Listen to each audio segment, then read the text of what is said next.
Hello dear student, welcome to our channel teachers creator. आज की class में हम chapter number 16 paper number 2 curriculum development and assessment का करेंगे, जो कि आपका छत्रपति शाहू जी महाराज यूनिवर्सिटी कानपुर स्टूडेंट्स के लिए है। प्यारे स्टूडेंट्स, अगर आप हमारे चैनल पर नए हैं तो सबसे पहले आप क्या करें, चैनल को सब्सक्राइब कर लें ताकि आपको नेक्स्ट वीडियो की नोटिफिकेशन मिल जाया करे। और अगर आप हमारे चैनल से पहले से जुड़े हुए हैं तो इस वीडियो को इतना शेयर करिए, लाइक करिए कि मुझे भी बहुत खुशी मिले और इस चैनल को आप सभी का प्यार और सपोर्ट भी मिले और ये चैनल बहुत आगे तक जाए। ठीक है, तो बहुत देर नहीं करते हैं। अभी तक के टोटल आपके 15 चैप्टर अपलोड कर दिए हमने पाठ्यक्रम विकास एवं आकलन के। इसके पहले पेपर 3, पेपर 4 भी टोटली आपका अपलोड हो चुका है। पेपर 1 के भी आपकी 10 वीडियोज अपलोड हो चुकी हैं। तो आप इन सभी को तैयार करते रहिए। इंग्लिश मीडियम में बहुत जल्द ही आपको लेकर आने वाली हूँ। इसमें मैं मेहनत कर रही हूँ कि थोड़ा सा हो जाए, बट अभी थोड़ा हेल्थ इशू है जिसकी वजह से मैं इतना ज़्यादा वीडियोज़ पर वर्क नहीं कर पा रही हूँ। ठीक है, स्टार्ट करते हैं क्लास को। सहभागी समूह व शिक्षक द्वारा शिक्षण दक्षता का आकलन व छात्र द्वारा स्व आकलन। Assessment of teaching proficiency by teacher and peer group and self assessment by student. तो टॉपिक को समझना सबसे पहले, assessment of teaching proficiency by teacher. ठीक है, यानी कि जो शिक्षण है, ठीक है, उसका मूल्यांकन करना। किसका? जो टीचिंग एफिशिएंसी है उसका आकलन करना। किसके द्वारा? शिक्षक के द्वारा। सेल्फ असेसमेंट करना, यानी स्टूडेंट्स के द्वारा वो खुद को एसेस करे कि वो कहाँ पर है, कहाँ पर उसमें कितनी कमियां हैं, कितनी अच्छाइयाँ हैं, कहाँ पर प्रॉब्लम्स आ रही हैं, क्या वीकनेस है, क्या उसकी स्ट्रेंथ है, ये सभी उसको जानने की ज़रूरत है। तो स्टार्ट करते हैं आज की क्लास में। क्वेश्चन नंबर 1 रहेगा आपका, किसी भी व्यवसाय हेतु दक्षता प्राप्त करने के लिए किसका होना आवश्यक है? कौशल का, रीति रिवाज का, परंपरा का या कक्षा का?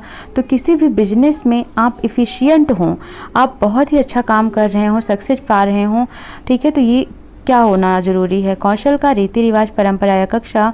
तो राइट आंसर आपका क्या हो जाएगा? कौशल, यानी कि स्किल आपकी जितनी अच्छी होगी उतना ही इफ़िशियंट आपके बिजनेस में आपका काम होगा। ठीक है, तो कौशल इसका राइट आंसर हो जाएगा। शिक्षण व्यवसाय किसके सैद्धांतिक ज्ञान को व्यवहार में डालते हैं? छात्रों के, अभिभावकों के, शिक्षकों के या कर्मचारियों के? तो यहाँ क्वेश्चन पूछा गया, शिक्षण व्यवसाय किसके सैद्धांतिक ज्ञान को व्यवहार में डालते हैं?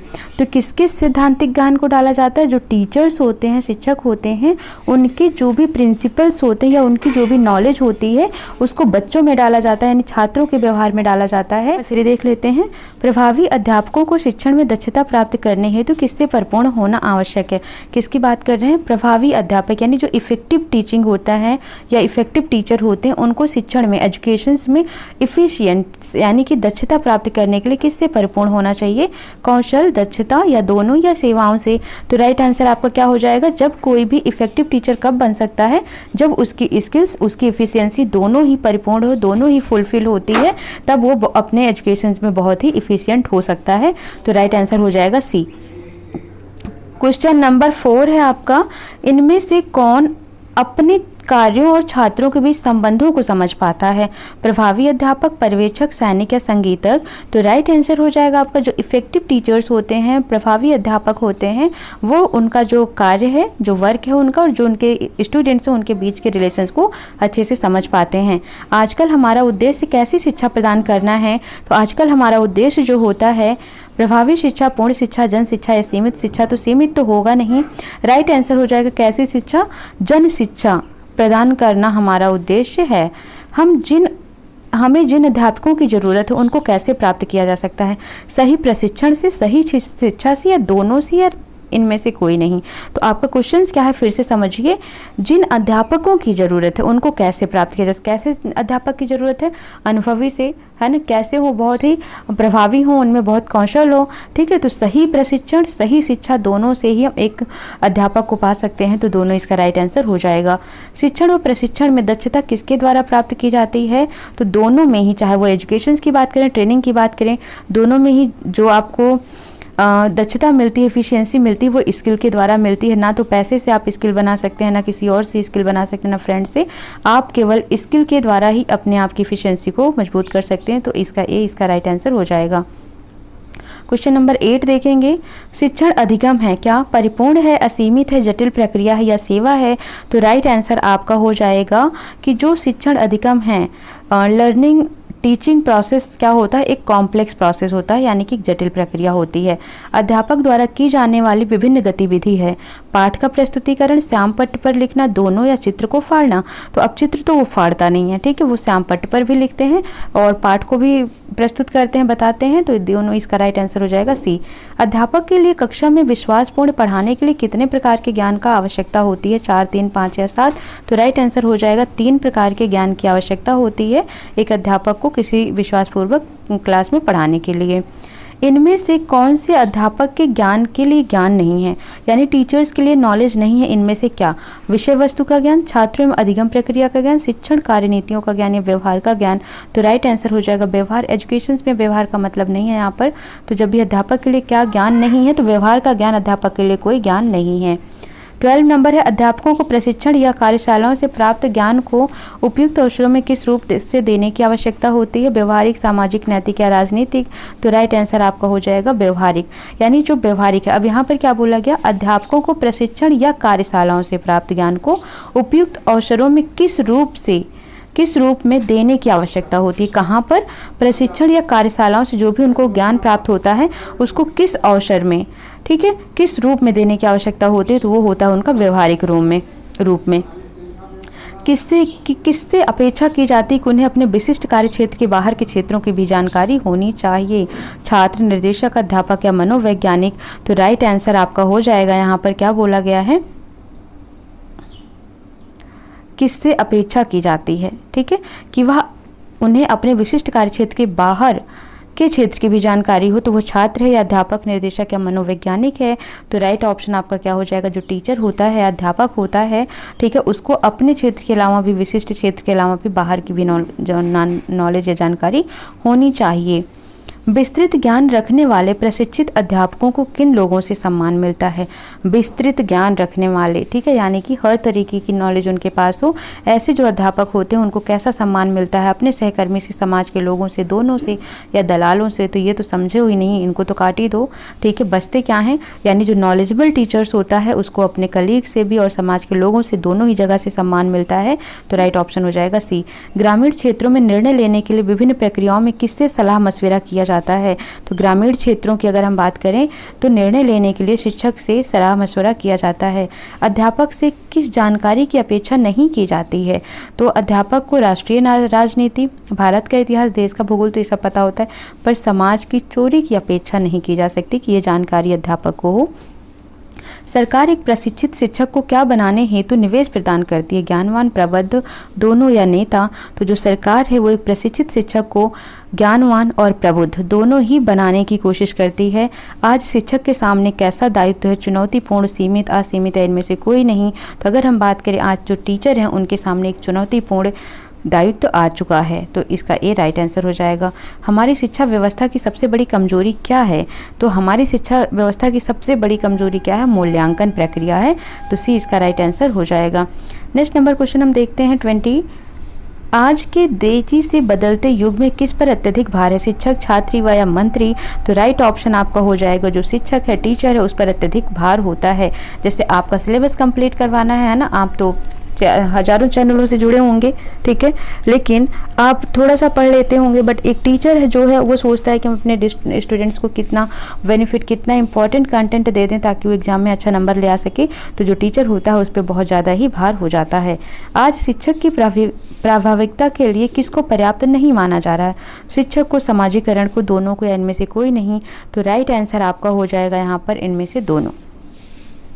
पारंपरिक रूप से जिसे प्रभावी माना जाता रहा है आज की परिस्थितियों में वह शायद है, क्या है वो? प्रासंगिक है, व्यवहारिक है, समस्यात्मक है, निदानात्मक है? तो राइट आंसर आपका क्या हो जाएगा? प्रासंगिक है। किसका दायित्व अंततः शिक्षक पर होता है? विद्यालय में परिवर्तन का, सुधार का, दायित्व, दोनों या वेतन में वृद्धि? तो किसका दायित्व पूछा गया है शिक्षक पर होता है? तो विद्यालय में चेंज किया जा सके, सुधार किया जा सके, ये दोनों ही दायित्व होता है किसमें? एक शिक्षक के ऊपर। अध्यापक की शिक्षण दक्षता का मूल्यांकन कैसे किया जा सकता है? आवश्यक और महत्वपूर्ण होता है, असीमित होता है, उल्टे रुझान वाला होता है, विरोध स्वरूप होता है? तो याद रखना जो शिक्षण की दक्षता होती है, टीचिंग की जो इफिशियंसी होती है, उसका मूल्यांकन बहुत ही आवश्यक और महत्वपूर्ण हो जाता है। अध्यापक के गुणों को समकक्ष अध्यापकों द्वारा आंकना तथा क्रमबद्ध करना किसका अर्थ है मूल्यांकन का, पीयर रेटिंग का, समस्या का, विचार का, तो राइट आंसर आपका हो जाएगा यहाँ पर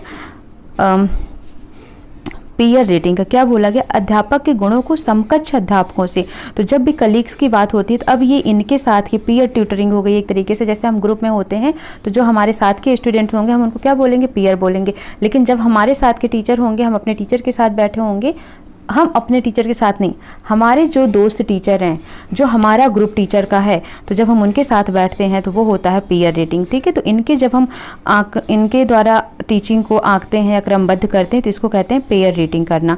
कौन विद्यालय के लक्ष्यों और मूल्यों और समस्याओं से परिचित होता है? तो राइट आंसर आपका हो जाएगा जो सहकर्मी अध्यापक होते हैं वो विद्यालय के लक्ष्यों, मूल्यों और समस्याओं से परिचित होते हैं। कैसा अध्यापक विशिष्ट प्रतिपुष्टि दे सकता है?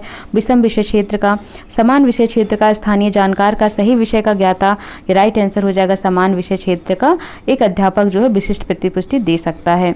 जो समान विषय क्षेत्र का अध्यापक होता है विशिष्ट प्रतिपुष्टि वही दे सकता है। किसके अभाव में अध्यापक अपने सहकर्मियों से सीख नहीं पाते हैं? तो किसके अभाव में नहीं सीख पाते हैं? मूल्यांकन के अभाव में अध्यापक अपने सहकर्मी से सीख नहीं पाते हैं। ठीक है, तो इस तरीके से हमने क्वेश्चंस किए हैं टोटल अभी तक 28। और अब हम देखेंगे चैप्टर नंबर 17 है जो कि केंद्रीय प्रवृत्ति की मापें हैं। यह है आपका बचपन से ही पढ़ते आ रहे होगे आप सभी लोग सांख्यिकी, है ना, स्टैटिक्स। तो वही है सेंट्रल टेंडेंसी यानी केंद्रीय प्रवृत्ति की माप। अब सेंट्रल टेंडेंसी क्या होती है? तो सेंट्रल टेंडेंसी क्या है पहले ये समझ लो। तो सेंट्रल टेंडेंसी को ही एवरेज कहा जाता है, यानी कि इसको बोला जाता है औसत। ठीक है, और औसत को कितने भागों में बांटते हैं? तो औसत को 3 भागों में बांटते हैं। एक होता है मेन यानी कि जिसको हम माध्य बोलते हैं, औसत बोलते हैं। दूसरा होता है मोड जिसको हम बहुलक बोलते हैं। तीसरा होता है मीडियन जिसको हम माध्यिका बोलते हैं। ठीक है, तो इन्हीं का डिटेल आपको यहाँ पर पढ़ना है। ठीक है, इसके साथ ही साथ आता है आपका नॉर्मल प्रोबेबिलिटी कर्व जिसको हम एनपीसी कहते हैं। इसके साथ साथ ही आता है जिसको गाउसियन प्रोबेबिलिटी कर्व भी कहा जाता है। ठीक है, एनपीसी ये पढ़ लेना है आपको। परसेंटाइल रैंक पढ़ना होता है। परसेंटाइल क्या है? ठीक है, प्रतिशांश जिसको कहते हैं। तो इस तरीके से ये सभी चीज़ें आपको यहाँ पर पढ़नी है। तो अब हम करते हैं स्टार्ट क्लास को। केंद्रीय प्रवृत्ति की माप को सामान्यतः कहा जाता है। तो अभी जो मैंने आपको ये बोला कि मेजरमेंट ऑफ सेंट्रल टेंडेंसी जो है इसका मैंने चैप्टर अपलोड कर रखा है, पूरी थ्योरी अपलोड कर रखी है असेसमेंट फॉर लर्निंग वाले प्लेलिस्ट में, आप जाकर इसको डिटेल में देख सकते हैं। ठीक है, सो स्टार्ट करते हैं। पहला क्वेश्चन, केंद्रीय प्रवृत्ति की माप को सामान्यतः क्या कहा जाता है? तो अभी मैंने आपको बताया क्या कहा जाता है, औसत कहा जाता है। सांख्यिकी में औसत का अर्थ क्या होता है? तो सांख्यिकी में औसत का अर्थ क्या होता है? केंद्रीय प्रवृत्ति की माप होती है। एक केंद्रीय प्रवृत्ति की माप वह विशिष्ट मूल है जिसमें चहुं ओर अंक संगठित होते हैं या जो अंकों को 2 अर्धभागों में विभाजित करता है। यह कथन किसने कहा है? तो यह कथन कहा है सिम्पसन एवं कप्पा ने। तो अगर हम सांख्यिकी की बात करें तो सिम्पसन एंड कप्पा का जो परिभाषा है, डिफिनीशन है, ये बहुत ही फेमस है। किसने कहा कि केंद्रीय प्रवृत्ति का मान वह मान है जो कि सारे आंकड़ों का श्रेष्ठतम प्रतिनिधित्व करती है? मतलब जितने भी हमारे पास डेटा होते हैं उनका प्रतिनिधित्व करना किसका काम होता है? सेंट्रल टेंडेंसी का काम होता है। तो यह किसने कहा है? तो इसको कहा है रॉस ने। क्वेश्चन नंबर 5 देखेंगे। कथन ए है किसी आंकिक श्रृंखला के अंक अपने मूल रूप में निरर्थक रहते हैं। अपने मूल रूप में क्या रहते हैं? निरर्थक रहते हैं आंकिक श्रृंखला के अंक। तो इसका कारण क्या है? उनसे कुछ अर्थ निकालने के लिए उनका औसत निकालना होता है। तो यह क्या है? दोनों ही सही हैं, यानी असर्शंस और रीजन, कथन और कारण दोनों ही सही है। आर एक ही सही व्याख्या, यानी कारण जो है वो कथन का सही व्याख्या है, या दोनों ही सही हैं परंतु आर एक ही सही व्याख्या नहीं है। ए सही है परंतु आर गलत है, ए गलत है परंतु आर सही है। तो राइट आंसर आपका क्या हो जाएगा यहाँ पर? ए, यानी कि दोनों ही सही हैं और जो कारण है वो कथन का सही व्याख्या है। क्वेश्चन नंबर 6 है व्यक्तियों के निरीक्षणों के एक समूह के केंद्रीय मूल्य को इंगित करने वाला अंक एक औसत अंक होता है। यह कथन किसने कहा है? तो इसको कहा है गिलफोर्ड ने। समकों का गुरुत्व केंद्र कहाँ होता है? तो गुरुत्व केंद्र की बात कर दी गई यहाँ पर, तो कहाँ पर होता है? मध्यमान में होता है, यानी कि मध्य में होता है। समस्त अंकों की प्रवृत्ति प्रायः किसी केंद्रीय अंक या मूल्य के चारों ओर केंद्रित होने की होती है। इस प्रवृत्ति की माप को क्या कहा जाता है? तो इसको केंद्रीय माप की प्रवृत्ति कहा जाता है। मनोविज्ञान में प्रयुक्त होने वाला केंद्रीय प्रवृत्ति की माप क्या है? तो अगर हम मनोविज्ञान की बात करते हैं तो वहाँ पर मेन, मीडियन और मोड ये तीनों ही हैं। तो इसका राइट आंसर हो जाएगा उपरोक्त तो सभी। ठीक है, तो 9th का आंसर डी हो जाएगा। किसी समूह की विशेषता आसानी से ज्ञात की जा सकती है। तो किससे ज्ञात की जा सकती है? केंद्रीय प्रवृत्ति की माप से, बारंबारता से, दंडभुज से, संचयी बारंबारता से। तो राइट आंसर आपका हो जाएगा केंद्रीय प्रवृत्ति की माप से। पूर्ण सूचना उपलब्ध न होने पर भी हम किससे कुछ निष्कर्ष निकाल सकते हैं? बारंबारता से, बारंबारता बंटन से, केंद्रीय प्रवृत्ति की माप से, उपरोक्त सभी से। तो राइट आंसर हो जाएगा केंद्रीय प्रवृत्ति की माप से। अगर पूर्ण सूचना उपलब्ध नहीं है तो भी हम कुछ निष्कर्ष निकाल सकते हैं। किसने कहा है कि केंद्रीय प्रवृत्ति की दोहरी उपयोगिता है? गैरेट, क्रोनर, क्रोएंको या हल ने कहा है। तो राइट आंसर हो जाएगा गैरेट। किसके बिना उच्च कोटि के सांख्यिकी अनुमान संभव नहीं है? किसके बिना नहीं संभव है? तो केंद्रीय प्रवृत्ति की माप के बिना संभव नहीं है उच्च कोटि की सांख्यिकी। उच्च सांख्यिकी गणना में सहायता मिलती है, किससे मिलती है? अभी यहाँ पर पूछा गया कि उच्च कोटि की सांख्यिकी अनुमान संभव नहीं है, तो हमने आंसर क्या दिया? केंद्रीय प्रवृत्ति की माप से संभव नहीं है। ठीक है, अभी यहाँ पर पूछा गया कि उच्च सांख्यिकी गणना में सहायता मिलती है, तो किससे मिलेगी? जस्ट इसका अपोजिट क्वेश्चन हो गया, केंद्रीय प्रवृत्ति की माप से मिलती है। शिक्षा में प्रयुक्त केंद्रीय प्रवृत्ति के माप क्या हैं? तो जो शिक्षा में प्रयुक्त होते हैं केंद्रीय प्रवृत्ति के माप, तो अगर हम उनको बोलें तो वो औसत भी है यानी मीन भी है, मध्यांक भी यानी मीडियन भी है, बहुलांक यानी मोड भी है। तो ये सभी इसके राइट आंसर हो जाएंगे। केंद्रीय प्रवृत्ति का अर्थ उस मान से जो प्रतिनिधित्व करता है, किसका करता? आंकड़ों का, प्राप्त आंकड़ों का, बारंबारता का, उपरोक्त में से किसी का नहीं। तो राइट आंसर क्या हो जाएगा? जो प्राप्त आंकड़े हैं उनका प्रतिनिधित्व करता है केंद्रीय प्रवृत्ति। केंद्रीय प्रवृत्ति का सबसे शुद्ध मान क्या होता है? सबसे शुद्ध मान अगर पूछेगा तो आपको क्या आंसर देना है? मध्य मान जो होता है वो केंद्रीय प्रवृत्ति का सबसे शुद्ध मान होता है। मध्य मान का मुख्य दोष क्या है? तो मध्य मान का मुख्य दोष यह है कि इसको गणना करने में बहुत ही अधिक समय लगता है। मध्यमान की अपेक्षा कम शुद्ध कौन सा होता है? तो मध्यमान की अपेक्षा जो होता है वो मध्यांक कम शुद्ध होता है। तो सबसे पहले क्या होगा? मध्यमान होगा शुद्धता में, फिर क्या होगा? मध्यांक होगा। लेकिन अगर हम बात करें सबसे ज़्यादा समय किस में लग रहा है, तो मध्यमान में ही लग रहा है। ठीक है, नेक्स्ट है किसकी गणना करने में मध्यमान की अपेक्षा हमें कम समय लगता है?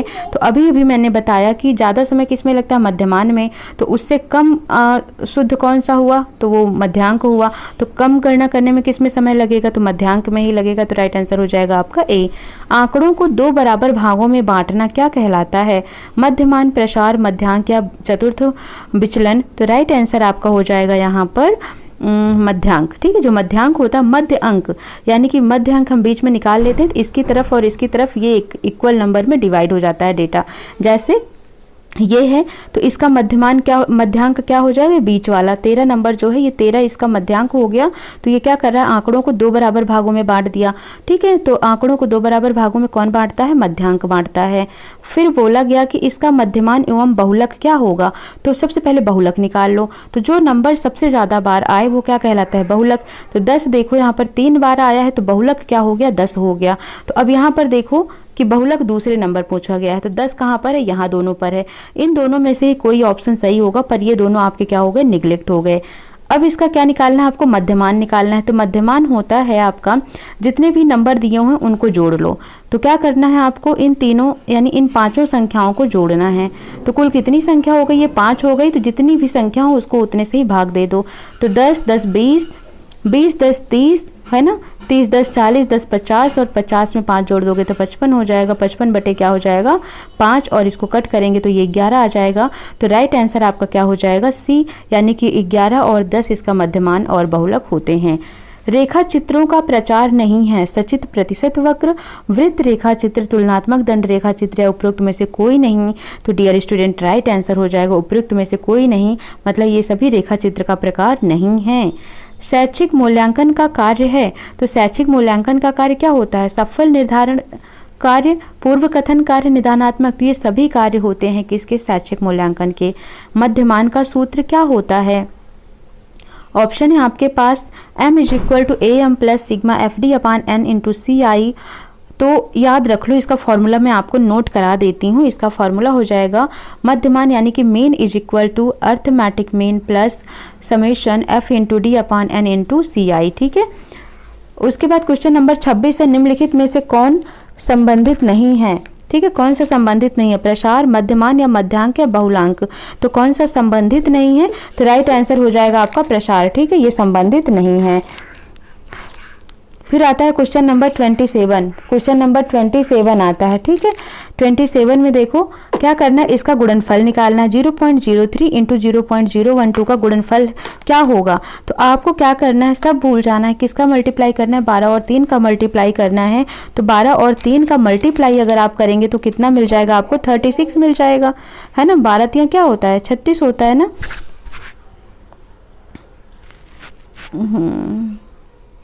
ओके, 12 3 क्या हो जाएगा, 36 हो जाएगा, ठीक। और उसके बाद इसके आगे आपको क्या लगा देना है, 0 0 0। अब क्या करना है, कैसे करना है, देखो यहाँ पर क्या होगा, 3 अंक पे दशमलव है और यहाँ पर 2 अंक पे दशमलव है। तो कुल कितने अंक पे दशमलव होगा, 2 2 4 1 5, 5 अंक पे दशमलव होगा, ठीक है। तो राइट आंसर आपका क्या आ जाएगा, 0.00036, ठीक है। तो लेकिन यहाँ पर इन्होंने ये सभी आंसर्स ऑप्शंस गलत दिए हैं। राइट ऑप्शन आपका हो जाएगा 0.00036। कैसे निकालना है, देखो ये भी निकाल लो ना, ऐसे ही कर लो, सॉरी 1 मिनट, हाँ, 0.012 लिख लो और 0.03 लिख लो। तो पॉइंट अभी भूल जाओ, 3 दूनी क्या हो जाएगा 6, 3 एकम क्या हो जाएगा 3, और 3 को 0 से गुणा करोगे 0 हो जाएगा। 0 को 0 0 से 0 मतलब गुणा करेंगे 0 आ जाएगा। तो ये आ जाएगा 6 3 0 0 0, ठीक है। तो 0.0036 आ जाएगा इसका राइट आंसर, 0.00036 ये इसका राइट ऑप्शन हो जाएगा। निम्नलिखित आंकड़ों का मध्यमान क्या है, क्या पूछा गया आपसे, मध्यमान क्या है, ठीक है। तो अब यहाँ पर देखो कितने अंक हैं, 3 3 6 1 7 अंक हैं, ठीक है। इनको करना क्या है आपको, सबसे पहले चाहे इनको व्यवस्थित करो आरोही अवरोही में नहीं, क्योंकि इनका मध्यमान निकालना है। तो सबसे पहले आप इनको सम कर लो। तो ऐसे ही डायरेक्टली मैं ऐड करके दिखा देती हूँ। 15 10 25, 25 10 35, 35 में 2 जोड़ो कितना हो जाएगा, 35 2 37, और 37 में अगर हम 8 जोड़ते हैं तो 45 हो जाता है। 45 10 55 हो जाता है, और 10 65 हो जाता है, और 10 क्या हो जाता है 75 हो जाता है, और ये वाला 10 हो गया 85, और 6 कितना हो गया 91, ठीक है। टोटल हमें क्या मिल गया, 91 मिल गया। कितने नंबर है, 336 + 1 7 नंबर है, तो इसको 7 से भाग दे दो। 91 को 7 से भाग दोगे तो 7 1 जा 7 हो जाएगा, 2 कैरी जाएगा, 7 3 जा 21 यानी कि 13 इसका आंसर आ जाएगा, ठीक है। तो मध्यमान का मतलब ही होता है, अब इसको समझ लेना, भूलना मत। मध्यमान क्या होता है, जितने भी नंबर दिए हों उन सभी को जोड़ लो, और कुल कितने हैं, जैसे ये 7 है तो 7 से भाग दे दो, 5 होते तो 5 से भाग दे देते, ठीक है। तो ये होता मध्यमान निकालने का तरीका। अगर माध्यक निकालने को बोले तो क्या करोगे, माध्यिका यानी निकालने को बोले तो अब इसको क्या करना है, आरोही या अवरोही में कर देना होता है, ठीक है। तो सबसे छोटी नंबर कौन सी, 8 हो गई, फिर 10 हो गई, फिर 12 हो गई, फिर 15 हो गई, फिर 16 हो गई, फिर 18 हो गई, 12 2 बार है, ठीक है। तो इस तरीके से हमने कितने नंबर नोट कर लिए, 3 3 6 1 7 हो गई। अब सबसे बीच वाली संख्या 3 इधर निकाल दो, 3 इधर, तो बीच में क्या बची 12, तो 12 इसका क्या हो जाएगा, मध्यांक हो जाएगा, ठीक है, जिसको हम मीडियन बोलते हैं। ये हो गया। अगर इसी में पूछता कि बहुलक क्या होगा, तो 12 जो है वो 2 बार आया है, तो यही बहुलक हो जाता है, ठीक है। तो इस तरीके से आपको याद रखना है। समस्त अंकों के योगफल को इन अंकों की संख्या से भाग देने पर जो भागफल प्राप्त होता है इसे गणितीय भाषा में मध्यमान कहते हैं। यह किसने कहा था, तो राइट आंसर हो जाएगा इसको गैरेट ने कहा था। निम्नलिखित में कौन केंद्रीय प्रवृत्ति की माप नहीं है, तो बहुलांक है, मध्यमांक है, प्रसार है क्या, नहीं, ठीक है। रैंक नहीं होती है, प्रसार नहीं होता है सेंट्रल टेंडेंसी में, तो राइट ऑप्शन बी हो जाएगा। तो इस तरीके से हमने टोटल 30 क्वेश्चंस और इसके और 28 क्वेश्चंस देखे हमने चैप्टर नंबर 16 के। आई होप आपको टोटली समझ आ गया हो। कोई डाउट आता है तो कमेंट सेक्शन में मैसेज करें, और मैंने इन सभी की वीडियोज़ बना रखी है, ठीक है। आप जाकर असेसमेंट फॉर लर्निंग वाले प्लेलिस्ट में जाकर आप अपने अकॉर्डिंग अपने टॉपिक को चूज करके पढ़ सकते हैं, ठीक है। मैंने सभी अपलोड कर रखे हैं वीडियो, आई होप आपको क्लियरली वहाँ पर समझ आ जाएगा। अगर कोई डाउट आता है तो आप हमें कमेंट सेक्शन में मैसेज कर सकते हैं, ठीक है। सो मिलते हैं नेक्स्ट सेशन में। Thank you for watching.